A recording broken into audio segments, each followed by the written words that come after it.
하나님 말씀 봅니다. 잠언 15장 1절로 15절 말씀입니다. 잠언 15장 1절로 15절 말씀 제가 읽어드립니다. 유순한 대답은 분노를 쉬게 하여도 과격한 말은 노를 격동하느니라. 지혜 있는 자의 혀는 지식을 선히 베풀고 미련한 자의 입은 미련한 것을 쏟느니라. 여호와의 눈은 어디서든지 악인과 선인을 감찰하시느니라. 온순한 혀는 곧 생명나무이지만 패역한 혀는 마음을 상하게 하느니라. 아비의 훈계를 없이 여기는 자는 미련한 자요 경계를 받는 자는 슬기를 얻을 자니라. 의인의 집에는 많은 보물이 있어도 악인의 소득은 고통이 되느니라. 지혜로운 자의 입술은 지식을 전파하여도 미련한 자의 마음은 정함이 없느니라. 악인의 제사는 여호와께서 미워하셔도 정직한 자의 기도는 그가 기뻐하시느니라. 악인의 길은 여호와께서 미워하셔도 공의를 따라가는 자는 그가 사랑하시느니라. 도를 배반하는 자는 엄한 징계를 받을 것이요 견책을 싫어하는 자는 죽을 것이니라.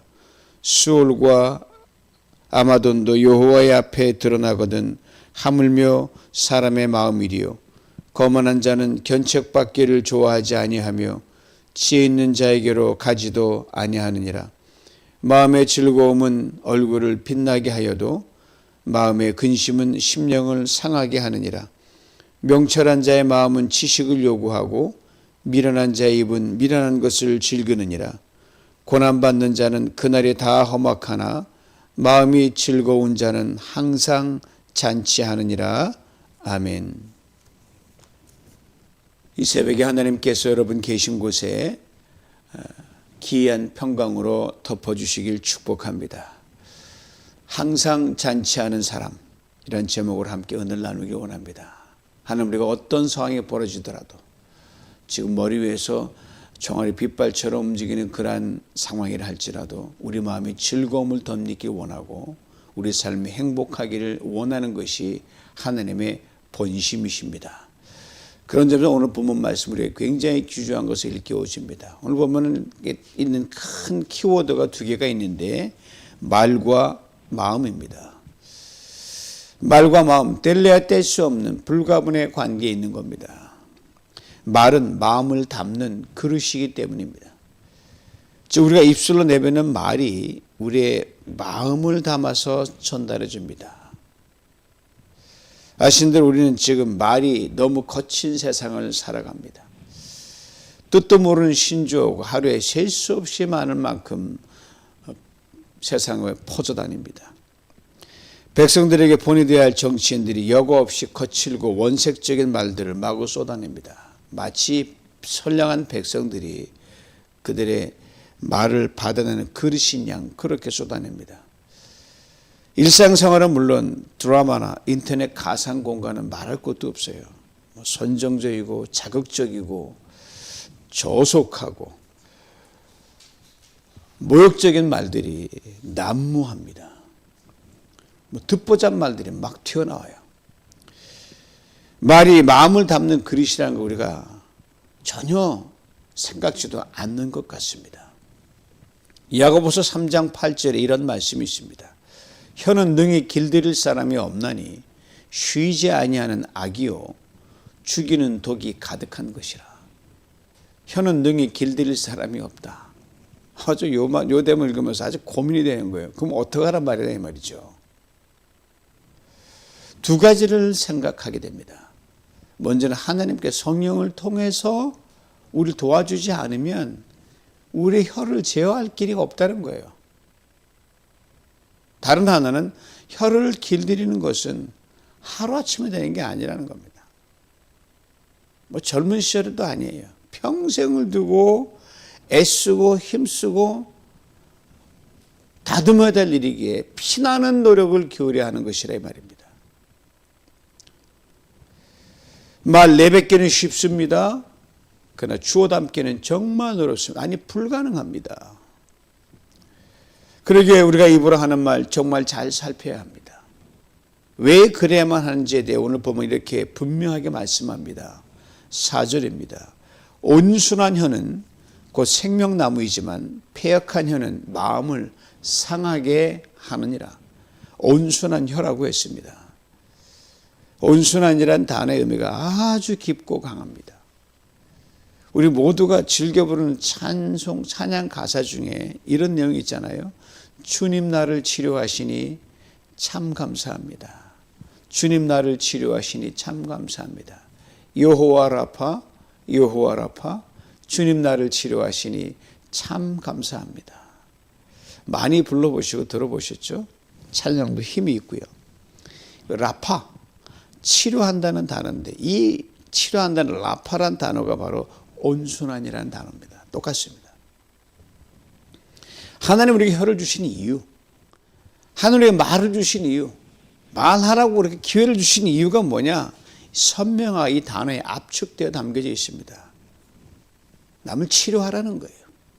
위로하라는 거예요. 세워주라는 겁니다. 회복시켜 격려하는 그 말을 하라는 거죠. 즉 생명나무로 살아가라는 말입니다. 이유 없어요. 이와는 반대로 패역한 혀라고 했습니다. 패역하다는 말은 뒤집는다는 말이에요. 원래 제대로 된 걸 뒤집어 버린다는 거예요. 위아래를 바꿔버립니다. 안과 밖을 뒤집습니다. 거짓을 진실로 둔갑시킵니다. 옳고 그름을, 좋고 나쁨을, 선과 악을 손바닥 뒤집듯이 막 바꿔버립니다. 하도 바꾸니까 뭐가 진실인지 모르는 거예요. 이때 패역한 혀를 내뱉는 이 뒤집어버리는 말, 그 결과에 대해서 오늘 보면 이렇게 분명하게 얘기합니다. 마음을 상하게 한다. 여러분 이걸 그냥 쉽게 지나치면 너 네 말 때문에 내 마음 상해서 그 수준이라면 뭐 괜찮죠. 그래도 안 되지만 아주 강한 의미의 단어에 들어있습니다. 즉 원색적으로 말하면 묵사발을 만든다는 거예요. 지근지근 밟는다는 겁니다. 즉 말로 누군가를 벼랑 끝으로 몰고 가서 때로는 죽음에 이르기까지 만드는 게 마음을 상하게 한다는 단어입니다. 요새 미국이 많이 시끄럽습니다. 전직 대통령과 그 측근들 하루가 멀다 하고 법원에 출두해서 증언석에 서기 때문입니다. 우리 법원에서 증인이 증언하기에 앞서 증언대에서 선서를 하잖아요. 그 선서의 내용이 짧지만 아주 강력한 내용을 담고 있습니다. 대충 이런 내용이에요. 나는 오늘 증언한 내용들이 진실임을, 추후에 거짓이 없는 진실임을, 오직 진실임을 맹세합니다. 그리고요, 하나님이여 나를 도우소서. 이게 증언 때 하는 선서의 전문입니다. 자신이 증언하는 내용이 진실이 될 것 3번 거듭합니다. 그때 하나님을 말합니다.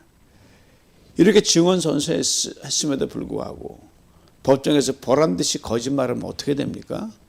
그야말로 정의를 묵사발 만들고 사법부는 묵사 만들고 소위 말하는 민주주의의 근간을 이루고 있는 미국의 민주주의 근간을 흔들어 놓게 됩니다. 결과는 선서위에 거짓말과 선동으로 일관했습니다. 이에 대해 미국의 저명한 정치평론가가 이렇게 깊은 우려를 나타냈습니다. 큰일 났다. 멈출 줄 모르는 거짓의 브레이크를 과연 누가 멈추게 할 수 있을까? 요새 전쟁 당사자끼리 그 내뱉는 말 보면 끔찍합니다. 아예 상대방 종족을 아주 그냥 멸종시키겠다는 그런 말을 서슴지 않게 내뱉고 다닙니다. 거짓과 진실을 손바닥 뒤집다는 이 패역한 혀는 남을 죽입니다. 남만 죽이는 줄 아셔요? 나라도 무너뜨립니다. 결국 자신이 죽는 건 당연하죠. 서두에서 언급한 야고보의 말씀을 다시 한번 불러옵니다. 혀는 능히 길들일 사람이 없나니 쉬지 아니하는 악이요 죽이는 독이 가득한 것이라. 능히 길들일 수가 없다는 것은 뭡니까? 혀를 길들이는 훈련과 노력을 전혀 기울이지 않았을 때 조금 노력으로 된다면 누구나 하죠. 통제불능이 되어버린 상태를 말합니다. 그러면 닥치는 재앙이 어떤 것이냐?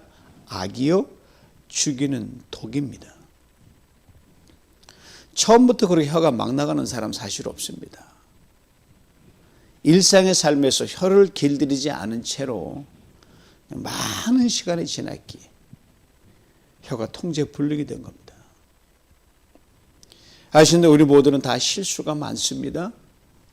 실수 연반하는 게 우리 인생 아닙니까? 그 중에서도 말의 실수가 가장 많고 그냥 내버려두면 치명적인 결과를 불러옵니다. 그리고 성경 우리에게 이렇게 분명히 말씀합니다. 야고보서 3장 2절이에요. 만일 말의 실수가 없는 자라면 곧 온전한 사람이라. 말의 실수가 전혀 없을 수는 없지 않습니까? 치명적인 말의 실수는 그러므로 무조건 멈춰야 됩니다. 목숨 걸고 멈춰야 됩니다. 소소한 말의 실수는 그냥 줄여나가기를 정말 힘을 다해야 됩니다. 온전한 사람까지는 그러면 되지 않더라도 여러분, 괜찮은 사람의 반열에는 들어갈 수가 있습니다. 그리고 오늘 본문은 우리에게 이렇게 또 말씀합니다. 2절을 봅니다. 지혜 있는 자의 혀는 지식을 선히 베풀고 미련한 자의 입은 미련한 것을 쏟느니라. 지혜 있는 자의 혀는 지식을 선히 베푼다고 했습니다. 선히 베푼다는 말은요, 말로 상대방을 즐겁게 한다는 의미입니다. 그냥 깔깔 웃고 끝나는 게 아니라 깊은 속에서 다 뒤집어놔서 즐거움으로 바꾼다는 거예요. 수준이 달라요. 뭐 드라마나 어떤 개그가 게임이 달라요. 자신의 말을 상대방의 진심 어리게 받아들이게 한다는 말입니다. 즉 말로 선을 베푸는 것입니다. 이것이 가능한 것은 말을 할 때 언제나 늘 상대방을 먼저 생각하기 때문입니다. 내게 유익이냐의 여부는 나중 문제예요. 언제나 타인의 내 말 상대방의 유익이 먼저요. 그의 어떻게 득이 될 건가를 먼저 살피는 겁니다. 반면에 미련한 자의 입은 미련한 것을 쏟는다 그랬습니다. 이 쏟는다는 말이 참 재미있어요. 자기 말만 쏟아내는데 열일한다는 거예요. 열일한다 그러잖아요. 그냥 멈추게 할 수 없어요. 그냥 떠드니까. 이거 좀 원색적으로 표현하면 이렇게 됩니다. 무언가를 잔뜩 먹고 그런 경험 있잖아요. 내가 더부룩하면 답답하잖아요. 그냥 트름 한번 나오면 좋겠는데 라고 할 때 저 뱃속 깊은 데서 끄하고 트름을 하면 뭐예요? 내가 맡기에도 역겨운 아주 역한 냄새와 악취가 쏟아져 나오지 않습니까? 바로 그걸 말해요. 그것도 한두 번 나오는 게 아니라 계속 토하듯 쏟아낸다는 게 바로 이 쏟는다는 겁니다. 오로지 나만 생각합니다. 다른 사람이 어떻게 느끼든 생각은 안중이 없습니다. 그냥 물을 쏟듯이 쏟아낸다는 말입니다. 이런 말을 받은 마음은 어떻게 되겠습니까? 속이 부글부글 끓죠. 상할 정말 죽을 쪽까지 가는 거죠. 거기에 분노가 담겨질 경우는 치명적입니다. 그렇습니다. 지혜로운 자의 혀는 사람을 살립니다. 미련한 자의 입은 사람을 죽입니다. 사람을 살리는 생명, 사람을 죽이는 사망을 불러오는 말의 결과의 주인공들이 역사적으로 얼마나 많이 있어 왔습니까? 지금도 만들어지는 거예요. 그래서 하늘을 불러옵니다. 어느 작은 시골 마을의 성당에 한 신부가 미사를 드리고 있었어요. 근데 그 신부 곁에 시중된 소년이 그만 실수해가지고 성찬리에 사용하는 포도주 잔을 엎질러 버렸습니다. 잔은 깨어지고 포도주가 땅에 다 흥건히 얼부러졌습니다. 신부가 노아의 소년에게 소리를 질러 버렸습니다. 다시는 제단 앞에 나타나지 마라. 호되게 야단을 했습니다. 비슷한 말이 좀 더 규모가 큰 성당에서 있었어요. 그 성당의 신부는 화를 내지 않고 이렇게 말했습니다. 괜찮다. 나도 어렸을 때 실수를 많이 했단다. 힘내거라. 그걸 다독였습니다. 성당에 쫓겨난 소녀는 커서 유고슬라비아의 독재 대통령이 됐고 그 이름은 티토입니다. 잘 아실 거예요. 그리고 포도주를 쏟고도 따뜻한 위로를 받은 소녀는 성장해서 대주교의 반열에 오릅니다. 풀턴 쉰 주교입니다. 이 두 사람이 거의 비슷한 시기에 태어났고요. 비슷한 시기에 세상을 떠납니다. 그러나 어릴 적 이들에게 던져진 그 말 한마디가 그들의 운명을 갈랐고 평생 영향을 끼쳤습니다. 이렇게 다시 정리해 봅니다. 우리가 내뱉는 말로 여러분 천국문이 열리기도 합니다. 우리가 내뱉는 말로 여러분, 지옥문이 열릴 수도 있습니다. 아시겠습니까? 이것을 깊이 생각해야 합니다. 그리고 오늘 본문 3절은 우리에게 또 이렇게 말씀합니다. 들어보셔요. 여호와의 눈은 어디서든지 악인과 선인을 감찰하시느니라. 악인이 누구입니까? 미련한 입술의 소유자입니다. 선인은 또 누굽니까? 지혜로운 입술의 소유자입니다. 뭐 칼을 들고 총을 들고 강한 무기로 누구를 죽이는 악을 행하는 사람만이 악인이 아닙니다. 입술의 말이 칼이 되어가지고 너의 마음과 영혼을 무너뜨리고 억압하는 것도 악입니다. 이게 더 클지도 몰라요. 그러므로 어디서든지 악인과 선인을 감찰하신다는 것을 이렇게 받고 얻어주는 손색이 없습니다. 어디서든지 하나님 우리 입에서 나오는 모든 말을 감찰하시느니라. 감찰이라는 단어가 아주 슈퍼 조밀조밀한 그런 의미를 가지고 있습니다. 성을 지키는 파수꾼처럼, 죄수를 지키는 감시병처럼 그렇게 사람은 일거수일투족 살핀다는 말입니다. 거기를 어딜 도망갑니까? 그런데 여러분, 도둑 하나 열이 못 지킨다는 말이 있잖아요. 뭐 감옥 좀 문 따고 나오는 사람들이 뭐 감옥서 허술을 아주 철저히 타이트하게 돼 있는데 빠져나온단 말입니다. 사람의 일들이 뭐 정말 빈틈없다. 무슨 빈틈이 없어. 허술하게 짝이 없는 게 인생의 일들입니다. 대문 아무리 꼭꼭 잠궈 도둑이 들어옵니다. 아무리 게이트를 팡팡 맞춰도 강도 들어옵니다. 아무리 철저하게 방비를 해도 뻥뻥 뚫리고 속수무책 무너지는 게 사람의 일이란 말입니다. 그러나 하나님의 감찰은요, 모든 것 다 잡아냅니다. 찾아냅니다.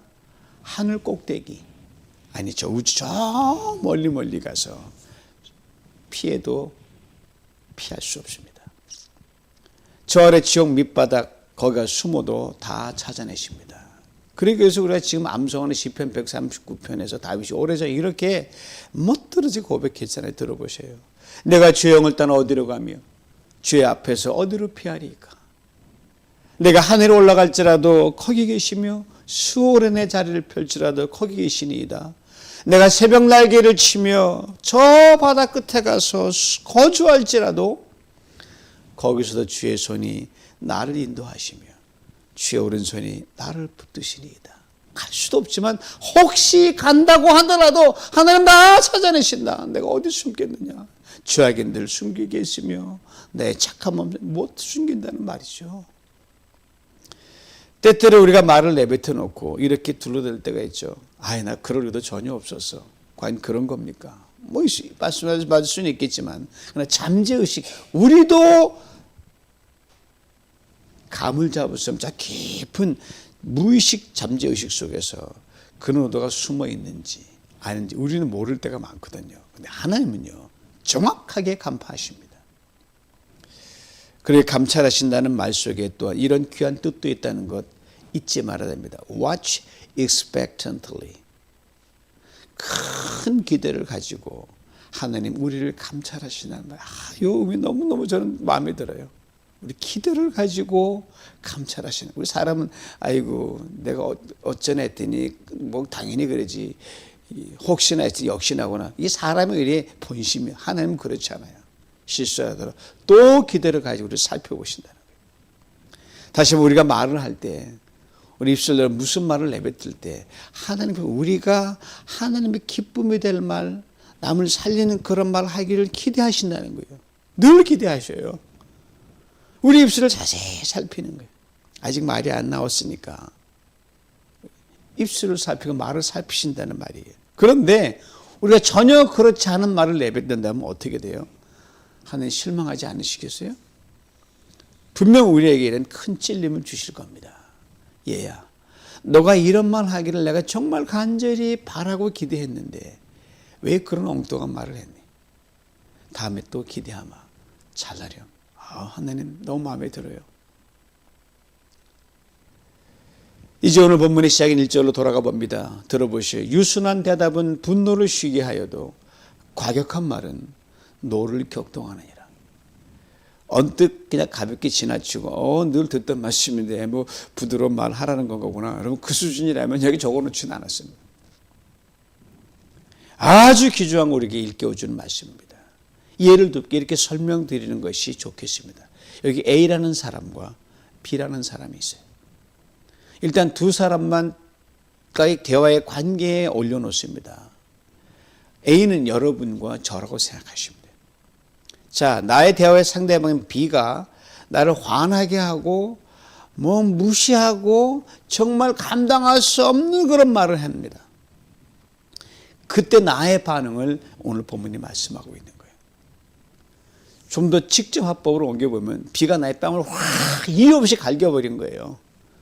그때 나의 반응을 말씀하고 있는 게 오늘 본문 1절입니다. 인간적인 관점에서는 당한 만큼 내가 갚아줘도 사람들로부터 잘했어, 나라도 못 참지, 라는 반응을 충분히 얻어낼 수가 있습니다. 자, 그런데 이런 상황에서 하나님 원하시는 나의 반응이 있습니다.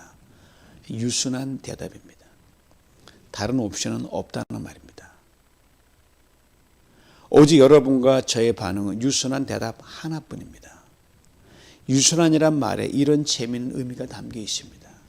아주 아무 힘이 없는 것처럼 그렇게 슈퍼하게 소프트하다는 말입니다. 왜요? 바로 우리의 온유함이, 우리의 유순함이 상대방은 누구로 뛰려는 힘이 있기 때문입니다. 여기서 그치지 않습니다. 상대방을 살립니다. 돌이킵니다. 사람 되게 합니다. 회복시킵니다. 격려하는 생명나무가 되기 때문입니다. 시간이 문제지만 반드시 그렇게 됩니다. 분명 인간관계 속에서 불꽃 튀는 감정이 여과없이 오고 가는 상황이 오늘의 현실 아닙니까? 근데 이렇게 바보처럼 힘없이 유순한 반응으로 나가면 내가 당연히 누려야 할 이 자기 권리마저 포기하고 내주는 바보스러운 곳으로 비춰질 수밖에 없어요. 또 그렇게 생각할 거예요. 아이고 참 바보네. 지 권리도 못 찾아먹고. 네, 하나님은 그렇게 바보 크리스찬이 되기를 원하십니다. 그러게 우리 예수님 그분의 이름 앞에 정확하게 그분을 설명하려면 이런 표현이 붙여 있어야 돼요. 바보 예수.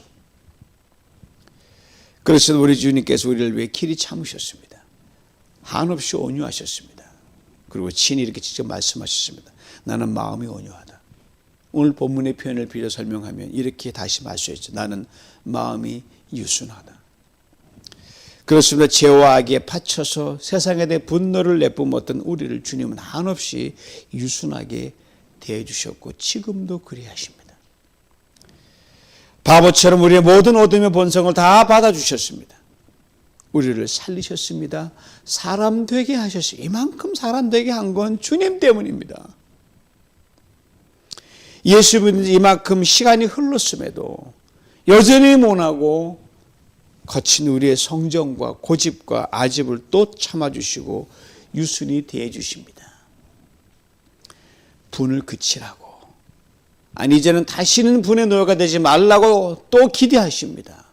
분을 먼저 내지도 말라고 하십니다. 누군가 우리의 분을 막 이 밖에서 쏟아내도 유순히 대하는 우리를 또 기대하십니다. 그리고 오래전 솔로몬이 깨달은 지혜를 통해 지금 그리스도인으로서의 우리의 말과 혀가 어때야 하는지를 이렇게 분명히 일깨워주고 계십니다. 유순한 대답은 분노를 쉬게 하여도 과격한 말은 노를 격동하느니라. 온순한 혀는 곧 생명나무지만 폐역한 혀는 마음을 상하게 하느니라. 그리고 이 땅에 친히 사람으로 오셔서 바보처럼 사셨습니다. 강한 자가 약한 자로, 전지한 자가 바보처럼 그렇게 자신의 삶을 암축해서 우리에게 친히 말씀해 주셨습니다. 마태복음 11장 28절로 30절 말씀입니다. 다 아는 말씀이에요. 수고하고 무거운 짐진 자들아 다 내게로 오라. 내가 너희를 쉬게 하리라. 나는 마음이 온유하고 겸손하니 나 멍에를 메고 내게 배우라. 그리하면 너희 마음이 쉼을 얻으리니 이는 내 멍에는 쉽고 내 짐은 가벼움이라. 정말 예수 잘 믿는 사람 온유합니다. 아니 온유해야 됩니다. 내 그리스도인 우리 모두는 유순해야 합니다. 먼저는 마음입니다. 왜요? 그 온유한 마음에서, 그 유순한 마음에서 온유한 말과 유순한 말이 나오기 때문입니다. 그냥 그렇게 안 나오지 않아요. 이 속에서 나오는 거니까. 그래서 우리가 혀로 내뱉는 모든 말, 우리의 마음을 담는 그릇입니다. 어린아이의 말 유치한 것은 왜 그래요? 마음이 유치하기 때문에 그래요. 그렇게 필수 암송 구절인 고린도 13장 11절 이렇게 말씀하잖아요. 내가 어렸을 때는 말하는 것이 어린아이 같고 깨닫는 것이 어린아이 같다가 장성한 사람이 되어서는 어린아이의 일을 버렸노라. 남을 화나게 하는 말, 마음이 어린 탓입니다. 남이 나에게 화를 낼 때 참지 못하고 기름 붓듯이 노를 격동하는 것, 마음이 유치하고 어린 탓입니다. 우리의 모든 말의 실수, 이제 이만큼 나이 먹고 장성했으면 다시는 되풀이해서는 안 됩니다. 버려야 합니다. 마음이 어리면 기분이 좋으면 햇살이지만 기분이 나쁘면 구름이 할 때마다 막 춤을 춰요. 어리고 유치하니까 거기엔 참 기쁨이 존재하지 않습니다. 언제 어디서 누구를 만나고 무슨 일을 하든 우리 마음은 늘 즐거워하고 주님이 그걸 원하십니다. 이것이 장성한 사람의 마음이기 때문입니다. 그리고 오늘 본문은 이렇게 또 말씀합니다. 14절을 봐요. 명철한 자의 마음은 지식을 요구하고 미련한 자의 입은 비련한 것을 즐기느니라. 명철한 자의 마음이라고 했습니다. 즉 하나님을 닮고 싶어하는 마음입니다. 주님을 닮고 싶어하는 마음입니다. 본이 되는 잘하는 그 지체를 닮고 싶어하는 마음, 그 마음이 들어야 정상이거든요. 너나 잘해? 무슨 말이에요?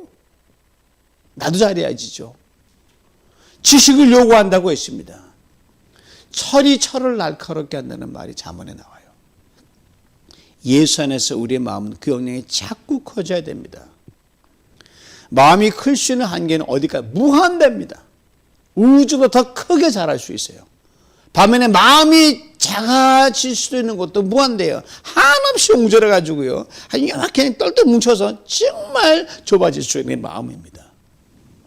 그래서 유치하고 편협하고 거치는 돌이 될 수 있습니다. 한없이 넓고 커지면 모든 다 수용하고 그 어떤 것도 그 마음을 통과하는 순간 환하게 빛납니다. 나도 빛나고 상대방도 빛을 나게 만들어요. 즐거움과 기쁨으로 충만합니다. 이에 대해 오늘 본문은 마지막에 15절 뒤에 이렇게 분명히 말합니다. 마음이 즐거운 자는 항상 잔치하느니라. 이 즐겁다는 말이요, 원초적 즐거움이에요. 하나님의 즐거움. 하나님의 천지를 만들어 놓고 좋더라, 이게 바로 그 즐거움을 말하는 거예요. 그렇습니다. 마음이 즐거운 사람, 그 마음에서 뿜어져 나오는 모든 말로 듣는 이들을 즐겁게 해줍니다. 어디서 누구를 만나든 그 마음에 뿜어져 나오는 말을 통해 그와 함께는 모든 일, 마치 잔치집에 온 것처럼 흥겹게 만듭니다. 가난해도 아파도 뭐해도 즐거운 거예요. 생명의 맛 뿜어 나오는 거예요. 그게 에덴 동산인 거예요. 거친 사람을 부드럽게 합니다. 넘어진 사람을 이렇게 세웁니다. 절망에 빠진 사람을 소망으로 이끌어줍니다. 연약한 사람을 강하게 해줍니다. 무너지고 깨어진 사람을 치유하고 회복시킵니다. 고로 그리스도인들에게 이렇게 새로운 별칭을 붙여줘야 마땅합니다. 날마다 잔치하는 사람. 이렇게 조금 더 설명을 보탭니다. 날마다 말로 잔치하는 사람. 그냥 말이 아닙니다. 치유의 말입니다. 위로의 말입니다. 세우는 말입니다. 협약의 말입니다.